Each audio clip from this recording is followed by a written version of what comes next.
आधी रात ख़त्म होते ही अब ये सुबह का वक्त शुरू हो गया। सूरज की पहली किरण चमकने तक ये सुबह,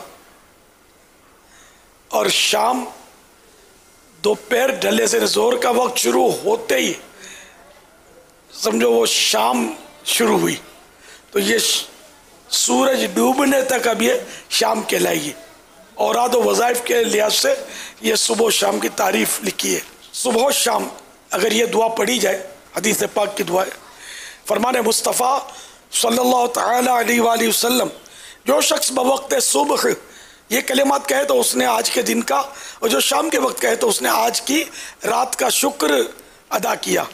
अल्लाहुम्मा मा अस्बह बी मिन निअमतिन औ बी अहदिम मिन खल्क़िका फमिनका वहदका ला शरीका लक फलकल हम्दु व लकश शुक्र।